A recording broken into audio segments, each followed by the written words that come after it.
Now next is your question, जो कि था रेगुलर एक्सप्रेशन फाइंड करने के ऊपर। रेगुलर एक्सप्रेशन फाइंड करना था फॉर अल्फाबेट 0 और 1, जिसके अंदर एटलीस्ट वन, 3 कंडीशन दी थी कि फर्स्ट तुम्हारे स्ट्रिंग के अंदर एटलीस्ट 1 होना चाहिए, सेकंड कंडीशन दी थी कि एटमोस्ट 1 होना चाहिए, और थर्ड कंडीशन दी थी ending with 0 0 and beginning with 1। इसके ऊपर तुम्हें रेगुलर एक्सप्रेशन फाइंड करने थे, ठीक है।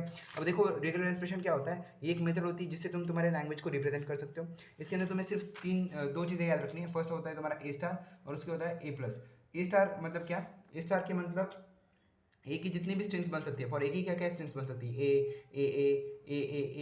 ए मल्टीपल टाइम्स, तो ये मल्टीपल स्ट्रिंग्स ए स्टार की बन सकती है। तो ए स्टार के अंदर क्या होगा, सिर्फ एक्सेलॉन होगा और ये सारी स्ट्रिंग रहेंगी ए, ठीक है, ये स्ट्रिंग्स रहेंगी and up to infinity. A plus के अंदर क्या होगा, सिर्फ एक्सेलॉन छोड़ के बाकी सारी स्ट्रिंग्स रहेंगी। ए प्लस के अंदर क्या होगा, ए प्लस को अंदर क्या होगा, एक्सेलॉन छोड़ के बाकी सारी स्ट्रिंग रहेंगी। तो ये होता है तुम्हारा, सिर्फ इतना सा तुम्हें याद रखना है कि ए स्टार रहेगा तब तुम्हें क्या करना है, एक्सेलॉन लेके बाकी सारी स्ट्रिंग्स लिखनी है। और ए प्लस मतलब क्या, बिना एक्सेलॉन के, ठीक है, that is your A plus. अब ये ए प्लस यहाँ पे नहीं यूज होगा। ए प्लस तभी यूज करना है जब नल वैल्यू को एक्सेप्ट नहीं करना होता। वो अगर प्रीवियस ईयर एक और क्वेश्चन पेपर रहेगी, उसके अंदर जो क्वेश्चन रहेगा उसको मैं लूंगा। तो पहले ये सॉल्व कर लेते हैं कि रेगुलर एक्सप्रेशन फाइंड करना है फॉर अल्फाबेट 0 और 1 एटलीस्ट 1 स्ट्रिंग। देखो तुम्हें पहले तो अल्फाबेट क्या दिए, 0 और 1, ठीक है। सॉल्यूशन अपन लिखते हैं अभी, ठीक है। रेगुलर एक्सप्रेशन क्या होता है, it is a method to represent a language. इसके अंदर चार ये होता है, ये सारी चीज़ होती है। ये होता है सेट ऑफ इनपुट, ये होता है हमारा एम्प्टी सेट। देखो दो रेगुलर एक्सप्रेशन का यूनियन करोगे तो रेगुलर एक्सप्रेशन मिलेगा, दो रेगुलर एक्सप्रेशन को कॉन्केट करोगे तो भी रेगुलर एक्सप्रेशन ही मिलेगा। एंड इतना ही रेगुलर एक्सप्रेशन के अंदर। तो उसका सॉल्यूशन अभी देखते हैं हम। सॉल्यूशन क्या आएगा, एटलीस्ट 1 स्ट्रिंग। तो अल्फाबेट तुम्हारे 0 और 1 है। देखो तुम्हारे 0 और 1 से कितनी सारी स्ट्रिंग्स बन सकती है, लाइक 0 1 1 0 1 1 1 0 0 0 0 1 0 1, ऐसी मल्टीपल स्ट्रिंग्स बन सकती है। बट तुम्हें फर्स्ट कंडीशन के अंदर क्या दिया है, तुम्हें एटलीस्ट 1 चाहिए, मतलब एक तो तुम्हारे स्ट्रिंग के अंदर चाहिए ही चाहिए, मतलब 1 रहेगा और बाकी कुछ भी रह सकता है, ठीक है। मतलब 0, तो इसका रेगुलर एक्सप्रेशन क्या आएगा, रेगुलर एक्सप्रेशन 1 रहना चाहिए, एटलीस्ट 1 होना चाहिए, मतलब एक रहना ही चाहिए। तो हम उसको पहले लिख लेते हैं 1, ठीक है। उसके बाद 0 + 1 स्टार, यहाँ पे 0 + 1 स्टार, ठीक है। नहीं तो सीधे तुम्हें क्या करना है, 1 स्टार लिखना है, 0 स्टार लिखना है, खत्म। 1 स्टार 0 स्टार, ये तुम्हारा रेगुलर एक्सप्रेशन आ सकता है। देखो हर इंसान का रेगुलर एक्सप्रेशन अलग अलग आ सकता है, देयर इज नो प्रॉब्लम। अब देखो 1 स्टार है, एटलीस्ट 1 स्टार है, तो 1 स्टार रहेगा तो 1 तो आएगा ही आएगा, बट एटलीस्ट 1 है।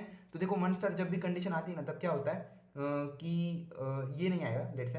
देखो क्यों आएगा नहीं, तो 1 स्टार 0 स्टार क्यों नहीं आएगा, एटलीस्ट 1, जब भी 1 स्टार रहता है, जब भी 1 स्टार रहता है तब क्या हो सकता है, तुम्हारा एक्सेलॉन भी आ सकता है, एक्सेलॉन भी आ सकता है। तो एक्सेलॉन आया तो वो तो 1 नहीं होता, वो 1 नहीं होता।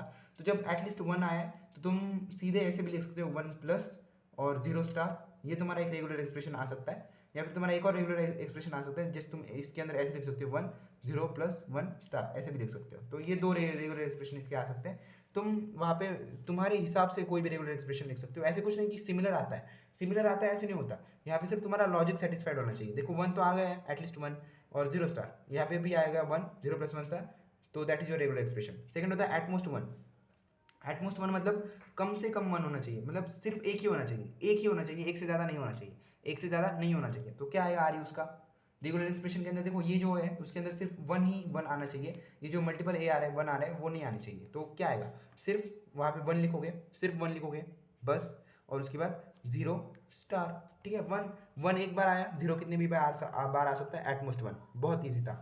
मतलब 1 एक बार, और 0 कितने भी बार आ सकता है, 0 कितने भी बार आ सकता है तो 0 स्टार, ठीक है। और 1 तो सिर्फ एक ही बार आएगा, तो सिर्फ 1 को एक ही बार लिखेंगे, ठीक है। थर्ड तुम्हारा क्या है, ending with 0 0 and beginning with 1, यानी कि जो तुम्हारा रेगुलर एक्सप्रेशन है, यानी कि ये जो स्ट्रिंग्स है वो स्टार्ट होनी चाहिए 1, एंड होनी चाहिए 0 0 से, और बिगनिंग होनी चाहिए 1 से, यानी कि ऐसी स्ट्रिंग्स आएंगी 1 0 0, और उसके बीच में कुछ भी आ सकता है, सॉरी, जो तुम्हारा 1 और जो 0 है, ठीक है। हम कहाँ थे, हाँ इधर थे। देखो ये जो 1 है वहाँ पे स्टार्टिंग में तो 1 ही आना, जो सॉरी यहाँ पे क्या था, 1 स्टार्टिंग में 1 ही आना चाहिए। देखो एंडिंग में 0 0 एंड बिगनिंग विद 1, तो बिगनिंग में तो 1 ही आना चाहिए और एंडिंग में 0 0, और बीच में कुछ भी हो सकता है, बीच में कुछ भी हो सकता है, 0 भी हो सकता है, 1 भी हो सकता है, कुछ भी आ सकता है। लेट्स से 1 0 0 0 0 1 1 1 0 0, तो सिर्फ इसको तुम कैसे लिखोगे, पहले तो 1 लिख दोगे, देखो यहाँ पे पहले तो 1 लिख दोगे, बीच में कुछ भी आ सकता है, तो 0 + 1 स्टार, और एंडिंग में 0 0। So that is your regular expression for this question. तो ये हमने रेगुलर एक्सप्रेशन देख लिया क्या होता है, और that is your regular expression. अगर तुम्हें रेगुलर एक्सप्रेशन की और सम्स चाहिए तो तुम कमेंट कर दो, मैं और प्रोवाइड कर दूंगा, ठीक है। So that's your regular expression, बस।